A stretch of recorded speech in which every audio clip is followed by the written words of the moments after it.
दोस्तों नमस्कार, जय हिंद, वंदे मातरम। आप सभी स्टूडेंट्स की अर्धवार्षिक जो परीक्षा है दोस्तों, अर्धवार्षिक परीक्षा दिसंबर में आपकी स्टार्ट हो जाएगी। तो उस अर्धवार्षिक परीक्षा में हिंदी व्याकरण से जो क्वेश्चन आपके बन सकते हैं वो सभी क्वेश्चन मैं बता रहा हूँ। यहाँ पर आज हम बात करेंगे छंद किसे कहते हैं, और छंद में मुख्य रूप से सबसे बेस्ट प्रश्न जो बार बार पूछा जाता है वो प्रश्न भी आपको मैं बताऊंगा। यहाँ पर आप देख सकते हो, आपका पहला जो क्वेश्चन है वो आ चुका है आपकी स्क्रीन के सामने, जिसमें कि आप लोगों को बताना है छंद किसे कहते हैं।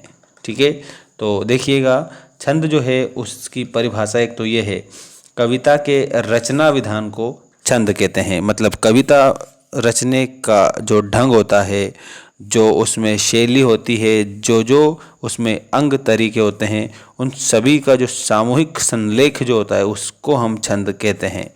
तो कविता बनती है, उस कविता के रचना विधान को छंद कहा जाता है। परिभाषा आप देखिएगा, वर्णों की संख्या, क्रम, मात्राओं की गणना, यति गति से संबद्ध सुनियोजित रचना जो काव्य रचना होती है उसको छंद कहा जाता है। अब इसमें यहाँ पर आपको सीखने लायक एक मैं बात बता देता हूँ, जैसे कि एक होता है मात्रा, ठीक है, या फिर वर्ण, ठीक है। एक होता है ले, एक होता है यति, एक होता है गति, एक होता है तुक और एक होता है चरण। ये सभी जो हैं ये सभी अंग हैं, किसके? छंद के अंग हैं। और इन अंगों को मिलाकर ही कोई सा छंद बनता है। जैसे वर्णों को बोलने में या फिर लिखने में जो समय लगता है उसको क्या बोलता है? मात्रा बोलते हैं, ऐसा आप याद रखेंगे। ले यहाँ पर एक उचित मतलब कि शैली से है जिसमें कि वो गाया जाता है। यति का मतलब किससे होता है? यति का मतलब होता है विराम से। गति का मतलब होता है बेटा प्रवाह, प्रवाह इसमें आ जाएगा। तुक का मतलब होता है समान आवृत्ति, समान आवृत्ति तुक, ठीक है।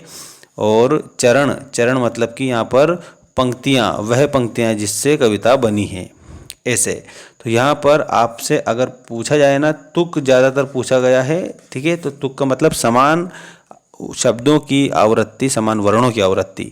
जैसे देखो, जैसे मंगल भवन मंगल हारी, तो इसमें हारी एक शब्द है, और दरहों से दशरथ अजिर बिहारी, तो एक बिहारी शब्द है। तो हारी और बिहारी को जब हम बोलते हैं तो इक्वल जैसे लगते हैं, तो इनको तुक बोला जाता है, तुकांत शब्द, ऐसा, ठीक है। और परिभाषा आप छंद की ऐसे लिखेंगे कि वर्णों की संख्या, क्रम, मात्राओं की गणना, यति गति से संबद्ध नियोजित काव्य रचना को छंद कहते हैं। अब हम यहाँ पर कवित्व छंद भी सीखने वाले हैं, ठीक है, जिसकी परिभाषा उदाहरण सहित आपको मैं बता दूंगा। इसके बाद में हम यहाँ पर इसका उदाहरण देखेंगे, लेकिन उससे पहले हम आपको यहाँ पर ये छंद बताएंगे जिसका नाम है दोहा, क्योंकि दोहा सबसे ज़्यादा बार पूछा गया छंद है। दोहा देखिए, यह एक अर्ध सममात्रिक छंद है। अर्ध का मतलब होता है आधा, ठीक है, जिसकी मात्राएं जो है, जिसकी आधी मात्राएं कैसी हो? आधी मात्राएं समान हो, तो उसको अर्ध सम बोला जाता है। तो जो दोहा होता है ना, ये अर्ध सम मात्रिक छंद है। ये सोरठा का उल्टा होता है, और दोहे में 4 चरण होते हैं। इसके पहले और तीसरे चरणों में 13-13 मात्रा और दूसरे चौथे चरणों में 11-11 मात्रा होती है। अब समझिए, पहला और तीसरा ये होता है विषम चरण, ठीक है, और दूसरा और चौथा ये होता है सम चरण। तो सम और विषम अगर दोनों साथ में आ जाते हैं तो उसको हम अर्ध सम बोलते हैं, अर्ध सम, ठीक है, क्योंकि ये 2 और 4 ये आधा समान है, ठीक है। तो दोहे की पहली और तीसरी जो पंक्ति होती है ना, उसमें होती है 13-13 मात्रा। एक तो पहली पंक्ति में 13 मात्रा होगी और तीसरी पंक्ति में 13 मात्रा होगी। इसके बाद दूसरी पंक्ति और चौथी पंक्ति जो होगी ना, ये दूसरी में भी 11 मात्रा होगी, चौथी पंक्ति में भी 11 मात्रा होगी। तो इस प्रकार से 24 मात्रा का ये छंद बन जाता है, 24 मात्रा का। तो दोहे में कुल कितनी मात्राएं होती है? तो आपको बताना है 24 मात्रा होती है। तो कैसे? 13 और 11 जब हम जोड़ते हैं तो कितना हो जाता है? आपका पूरा 24 हो जाता है। 13 और 11, 3 और 1 4, ठीक है, और 10 और 10 20, इस प्रकार से 24 मात्रा हो जाती है। 13-11 13-11, ऐसे आप लोगों को याद रखना है।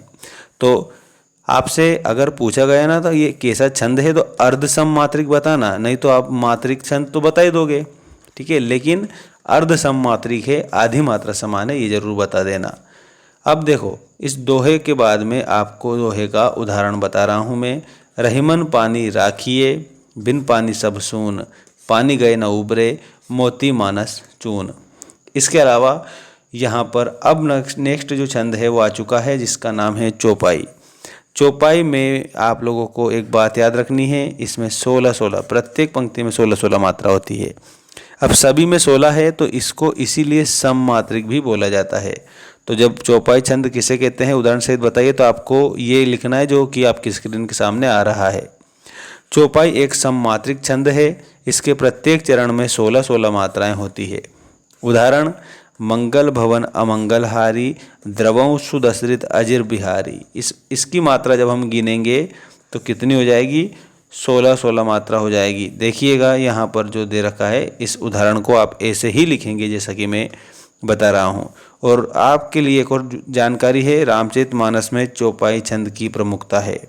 ठीक है दोस्तों, तो एक और बात आपको मैं बता देता हूँ, गूगल प्ले स्टोर से आपको मेंस एजुकेशन ऐप डाउनलोड करना है, और जहाँ पर हमने क्लास 10th का कोर्स जो कि एग्ज़ाम जो है आप लोगों की 2024-25 की कौन सी एग्ज़ाम, एनुअल एग्ज़ाम, उसके लिए हमने बहुत बेस्ट उसमें कोर्स अपलोड कर दिया है आपके लिए। तो मेंस एजुकेशन ऐप को डाउनलोड कर लेना, गूगल प्ले स्टोर पर आपको मिल जाएगा, और लिंक चैनल के अबाउट सेक्शन में भी हमने ऊपर दे रखी है। धन्यवाद दोस्तों, मिलते हैं नेक्स्ट वीडियो में। Thanks for watching, bye bye, take care all of you.